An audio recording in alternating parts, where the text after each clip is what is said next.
Welcome back to the deep dive. Today we are digging into a really fascinating corner of the gardening world, and we're being guided by the notes of a very dedicated hobbyist. Yeah, our source material is from kiannm.org. It's part 757, and it's written by someone who calls themselves an old software plumber. I love that. And you can feel that methodical, almost programmer-like approach in the writing. You really can. I mean, this isn't just someone saying, oh, here's a pretty flower. We are watching a systematic mind at work looking for a very specific solution to a very specific problem in their garden. So for our deep dive today, our mission is to follow that search. This quest for the perfect plant, one that's compatible with an existing microclimate, Yeah. because it leads to something kind of incredible. It really does. It leads to a plant known for literal mobility. And that's our hook. The main subject here is the yellow walking iris, or Trimezia steyermarkii. Locally, you might hear it called Bunga iris kuning, but honestly, you can forget the yellow, forget the iris. The key word here is walking. Right. That's the nugget. Why on earth is it called a walker? And what does that tell us about how plants find ways to, survive and thrive? It challenges our whole idea of what it means to be rooted in one spot. But to get there, we first have to understand why this gardener was even looking for it. This was no random trip to the garden center. Absolutely not. This was a targeted search. Exactly. The source is very clear that the whole thing started because they already had a benchmark for success in their yard. A plant called the ground orchid, Spathoglottis plicata. And they'd achieved what they call seamless compatibility with it, which Right. that's a great phrase. It is. It's so precise. When a gardener says that seamless compatibility, they're talking about more than just, the plant not dying, right? Yeah. What does that really mean in terms of environmental factors? Oh, it's so much more. For that ground orchid, we're talking about a plant that's perfectly happy with filtered light, the kind you get under a canopy in the tropics. It means the soil holds moisture, but doesn't get swampy. Okay, so drainage is key. Crucial. And it also means the soil's nutritional profile is just right, so you're not constantly out there with fertilizer. The Spathoglottis gave them this beautiful, robust look without being a high-maintenance diva. So that orchid is the gold standard. The gardener isn't looking to replace it. They're looking for a partner for it, something that fits into that same system without causing trouble. A graceful partner, that's a perfect way to put it. They need a plant with a similar thirst, a root system that isn't going to get into a fight with the orchid's roots. It's all about resource efficiency. The software plumber mindset again. They have an optimized system, and they don't want to introduce a bug. Exactly. They wanted that same aesthetic, the bright color, the height, but with a personality that wouldn't mess up the harmony. And this very specific search, this hunt for a low-demand, high-impact plant, is what led them to find the yellow walking iris on a field trip. Yeah, they must have seen that fan-like leaf structure, which is very iris-like, and thought, okay, this could fill that visual gap. But I bet it was the research after the fact when they discovered its propagation method that was the real shock. The moment where it felt like finding a piece of self-executing code. You said it. So that brings us right to the heart of it. They find a plant that looks right, that probably fits their light and water needs. But how does it behave? How does this plant earn the name walking iris? Okay, so this is where it gets really cool, and it's so different from what we normally see.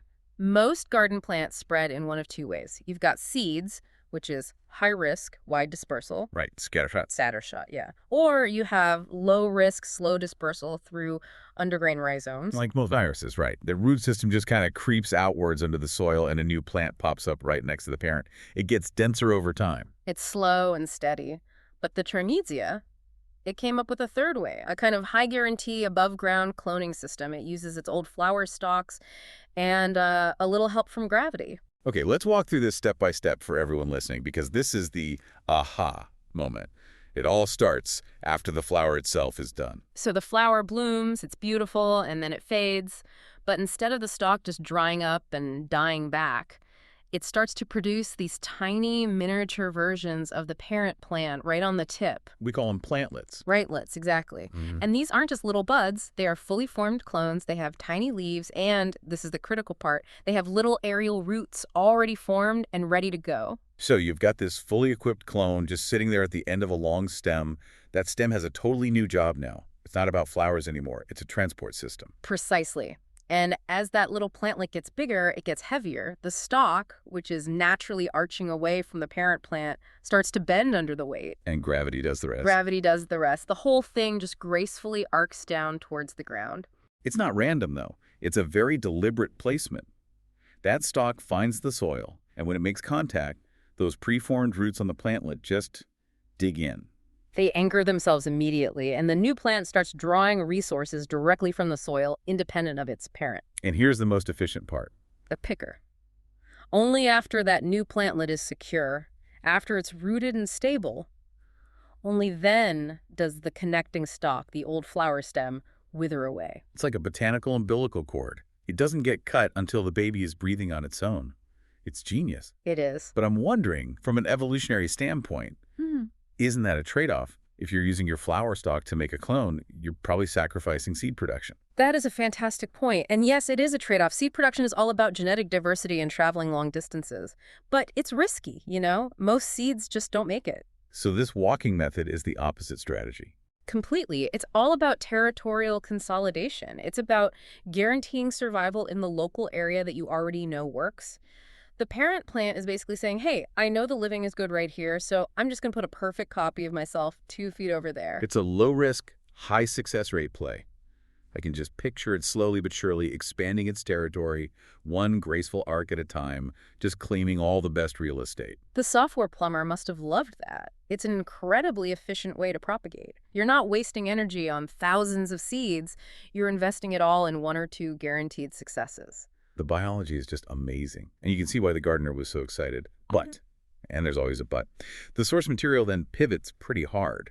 It reminds us that even the cleverest plant comes with, practical problems. Yes, this is where the awe of biology meets the reality of landscape design. The research was thorough, and it turned up 2 specific drawbacks that you really have to consider if you want this plant in your garden.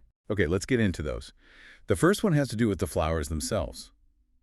If your goal is to have this huge, long-lasting splash of color, that sea of flowers, this plant might not be for you. No, it's going to frustrate you because the individual blooms are ephemeral. Meaning? They last for a single day, they open up in the morning, they look absolutely gorgeous, and by the evening, they're done, gone. So while the plant might produce a lot of flowers over time, in succession, you never get that big, overwhelming moment where everything is in bloom at once and stays that way for a week. Exactly. It completely changes your expectations. You're relying on the plant to perform constantly just to maintain a baseline of color instead of having one big show.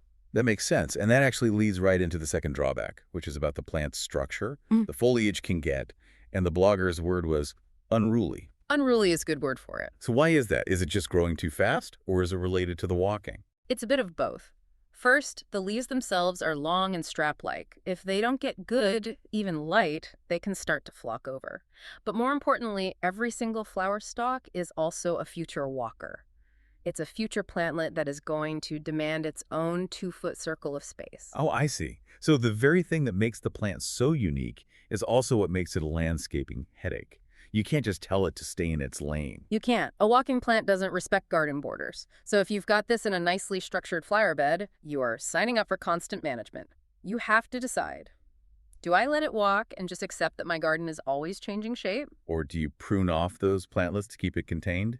But then you're cutting off the very thing that makes it so interesting in the first place. That's the dilemma. The gardener who wants this perfect, optimized system now has to budget for the labor of containment. You have to design with its mobility in mind, not treat it like a normal perennial you can just cut back once a year. And that's pretty much where the blog entry leaves us. The gardener is still excited. I mean, the plant fits their climate and their look. Yeah. But they're going in with their eyes wide open. Exactly. They see the incredible biology, but they also see the practical challenges of the ephemeral blooms and the constantly expanding foliage. They're ready to get some specimens and start their own experiments. It's such a great lesson, isn't it? You go searching for the perfect solution, and you find it, only to discover that the solution brings its own new set of challenges. The true learner's mindset. They started with a goal of ecological compatibility and ended up with a biological marvel that needs its own special kind of maintenance. So to recap, we've gone on this journey from a meticulous gardener's systematic search all the way to the incredible self-moving system of the yellow walking iris. We've seen how it uses these plantlets on arching stalks to guarantee its own success. And we connected that amazing survival strategy to the real-world trade-offs in a garden. The fleeting beauty of its one-day flowers and the need to manage a plant that is always, always trying to find new ground. The plant is just a bundle of contradictions. Its beauty is temporary, but its presence is just so tenacious. That's a great way to put it. So we'll leave you with this final thought. We tend to think of the plant world as static. The very definition of a plant is being rooted. But when you look at a species like the walking iris that physically moves itself across the ground, it forces you to reconsider. If a plant can literally walk, what other quiet, seemingly still adaptations in the botanical world might we be completely misunderstanding? What does it truly mean to be rooted when you measure it on an evolutionary timescale? Something to think about the next time you see a plant that seems to have popped up somewhere new in your own yard. Until the next deep dive, keep learning.